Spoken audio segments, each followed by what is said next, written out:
I'm Oskar Jensen, and this is Protest Song Before the Protest. I wonder if you recognise this.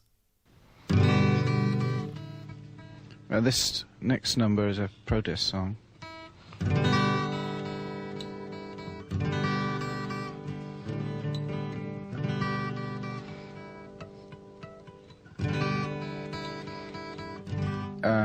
I've suffered for my music, and now it's your turn.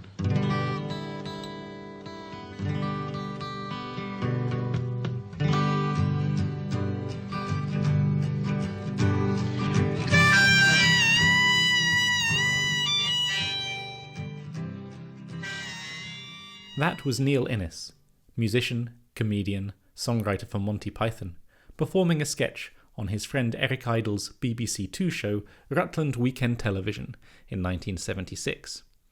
It's one of any number of more or less amusing presentations of the protest song as ineffectual, annoying, hypocritical, and stylistically defined by the 1960s output of a handful of US performers, primarily Bob Dylan. But the idea that protest song is both an invention of the boomer generation and frozen in time as a musically recognisable genre is a cloth-eared one. It privileges the US far too much, when practically every nation on earth has some tradition of protest song, especially England. It ignores the explosion of brilliant protest song in every conceivable musical genre in the decades since the 1970s that continue to this day. And most importantly, as far as early music is concerned, it writes off all of history before about 1953, which is when, according to the Oxford English Dictionary, the term protest song was coined. This last point is more or less true, if you exclude one Protestlied für Schleswig-Holstein that was published in 1848. But there were protest songs before the protest song. Indeed, there were protest songs before the protest, depending on what you mean by that particular word. In fact, the idea of a legal written protest in some ways helps define the early modern period itself, hence the word Protestant, whereas the modern idea of a protest involving collective action and public demonstration within the law dates only from the 1850s, with its associated verb following 2 decades later. While it would take a century longer even than this to link songs to that specific action in the English language, it is not actually historically insensitive to describe much earlier songs, written, published, performed especially by individuals, as protest songs, since as early as 1550 one could protest against something in public, orally as well as in writing. In the 16th and 17th centuries, however, such songs were often titled as a complaint, or occasionally a lamentation, these words having much less passive connotations than they do today, especially since any assertion of a dissenting voice in public prior to the Enlightenment idea of public opinion was an extraordinary action to take.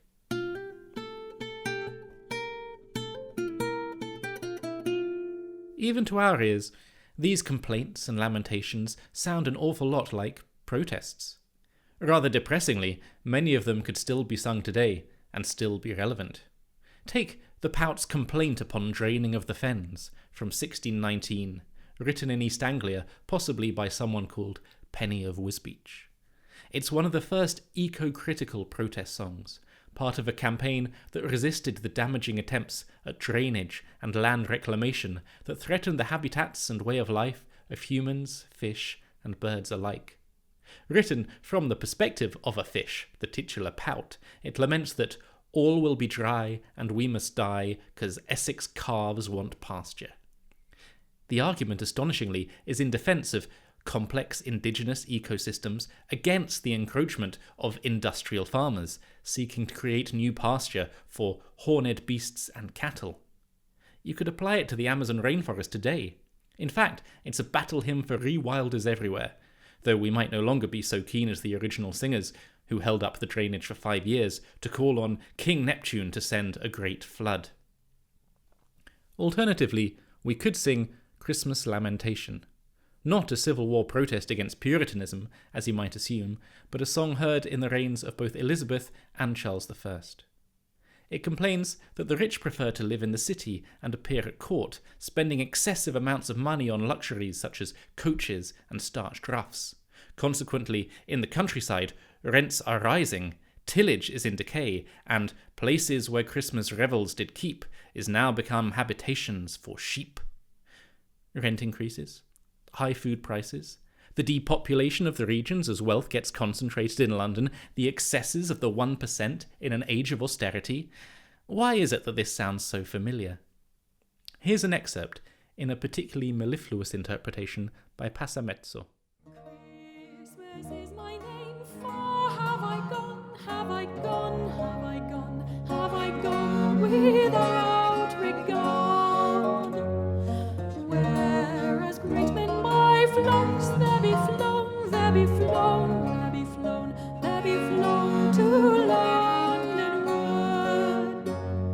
where they in pomp and pleasure do waste that on which Christmas was wanted to feast. Well a day, houses where music was wanted to ring, nothing but bats and howlets to sing.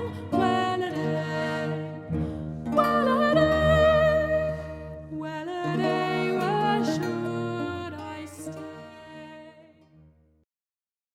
Throughout this period, and at least until the Gentlecraft's Complaint of 1714, those terms lamentation and complaint, adopted self-consciously, were mostly associated with songs of socio-economic protest, conceptually to be associated with the prevalent early modern culture of petitioning. You may be familiar with the Handloom Weaver's Lament from the years after the Napoleonic Wars. Even closer to home, we have 1823's Newgate Street Petition. This was a privately circulated song protesting the demolition of Newcastle Newgate itself. It belongs to a local tradition of songs directly addressing and critiquing Mr. Mayor, and the tune is a variant of one you may know better as a likely setting of the 17th century Diggers' Song. Alack and well a day, Mr. Mayor, Mr. Mayor, we are all to grief a prey, Mr. Mayor. They are pulling Newgate down, that structure of renown, which so long hath graced our town, Mr. Mayor, Mr. Mayor. By the 1820s, we're not really talking early music anymore. It's a shame, because the 19th century is a great one for protest song on Tyneside, from the music hall effusions of Ned Corvin and Matthew Dryden, to the gloriously cynical parodies pumped out during the Napoleonic Wars by the circle of radical publisher John Marshall and preserved by his friend, the antiquarian John Bell. Not forgetting that flagship song of the Industrial Revolution, the Blackleg Miner. But instead, in a determined retreat from modernity, let's go backwards from 1800 via 5 protest songs with a particular connection to Newcastle. Taken together, they give a nice flavour of the range of protest early English music has to offer. First, dating from around 1800 itself, we have Here's the Tender Coming, by far the best known of these songs, due in no small part to its place as the title track of the breakthrough album by the Unthanks. Here's the tender coming, pressing all the men.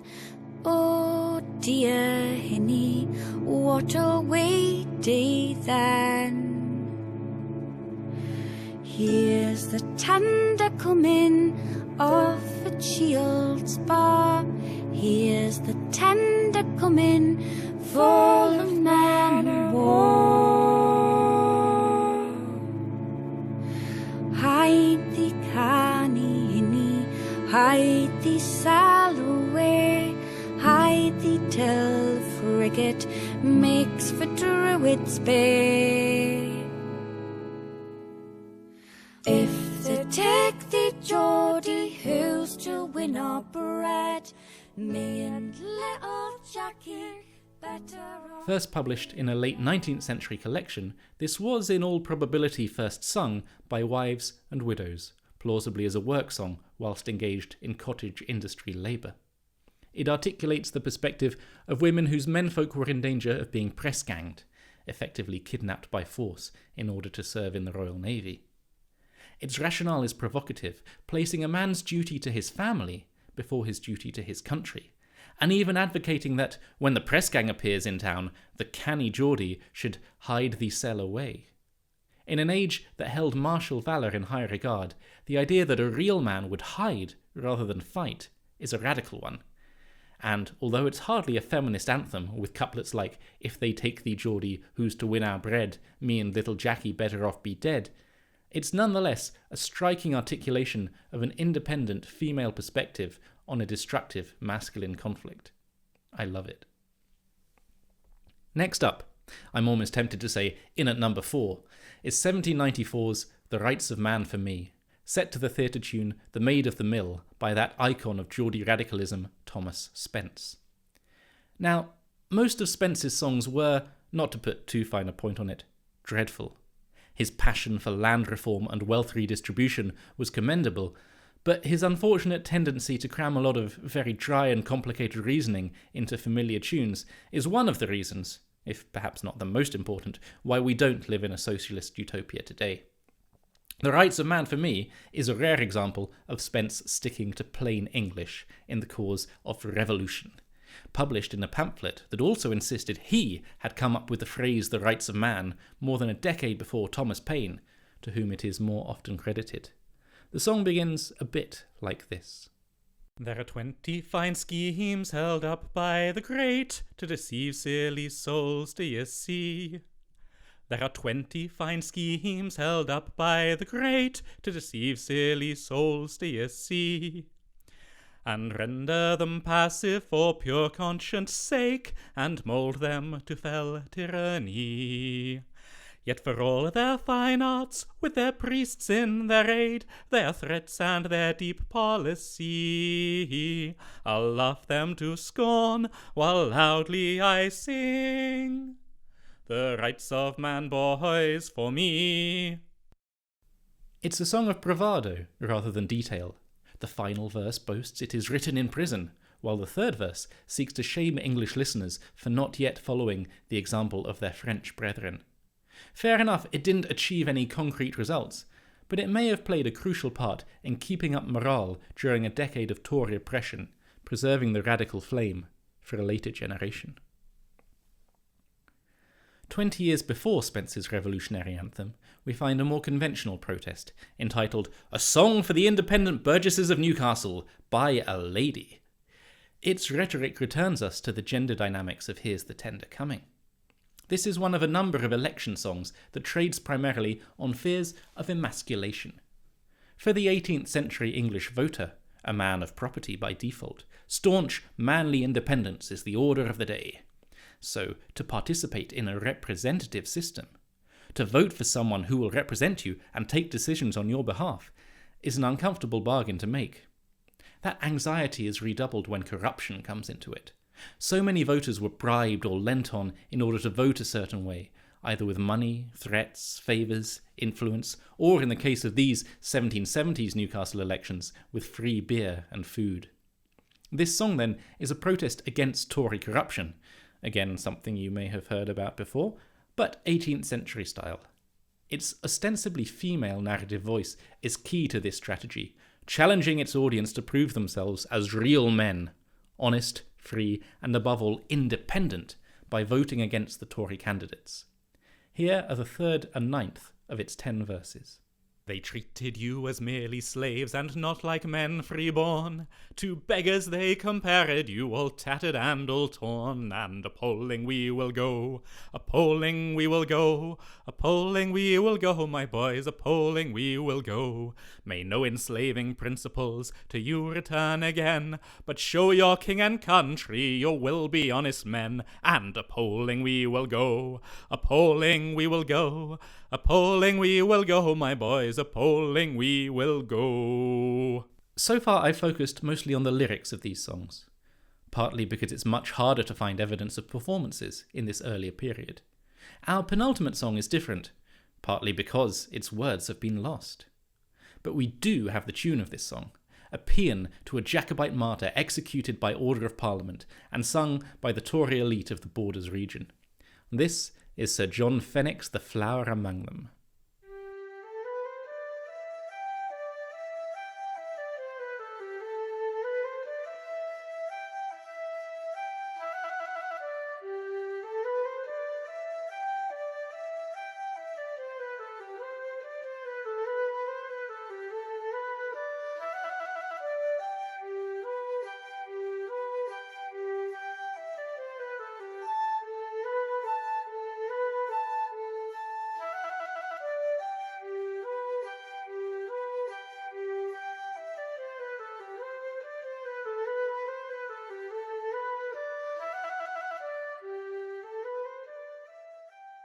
The Victorian Geordie antiquarians J. Collingwood Bruce and John Stokoe describe it as one of the gathering tunes played to collect the tenants and retainers of some border chief to the fray.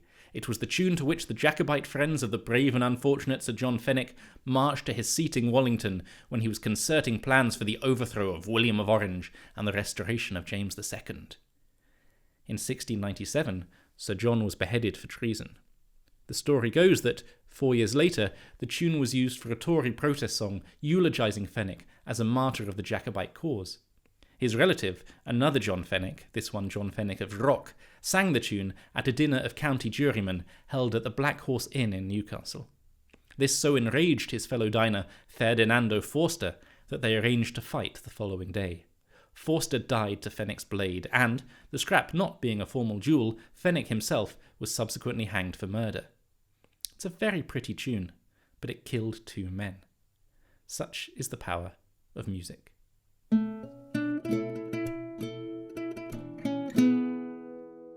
For our final song, we head right back to 1640, and a ballad called News from Newcastle. Or, to give it its full title, News from Newcastle, with an advertisement to all English men that, for the safety of themselves, their king and country, they would abandon the fond opinion, which too many do conceive, of the Scots' good meaning to England, which our forefathers have ever experienced to the contrary, they having been oftentimes found to be circumventing Machiavellians and faithless truce-breakers. This ditty was written upon some occasion of news from the north, containing the Scots' surprising of Newcastle, where they left 3,000 men in garrison, with a brief touch of some of our brave cavaliers who manfully fought in that conflict.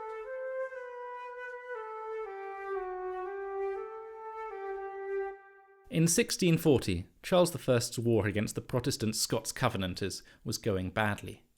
Martin Parker, a well-known ballad writer in London, was part of a royalist circle of cheap print authors.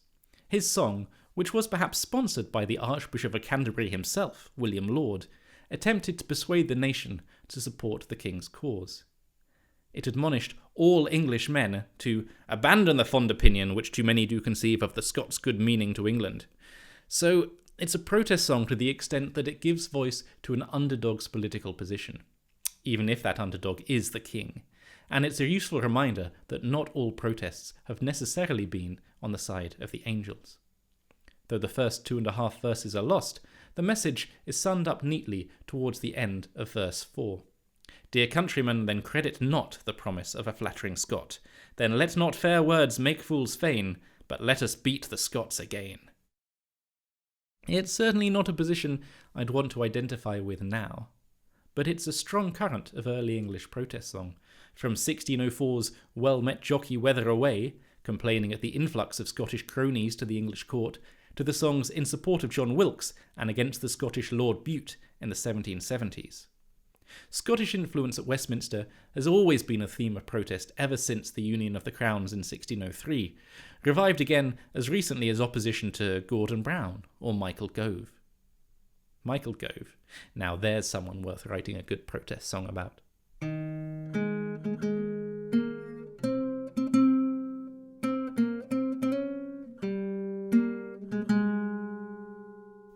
If this brief tour through some protest songs before the protest has whetted your appetite for more, please do visit oursubversivevoice.com. That's oursubversivevoice.com for much, much more, from 750 songs across 5 centuries to interviews with everyone from Billy Bragg to Chumbawamba.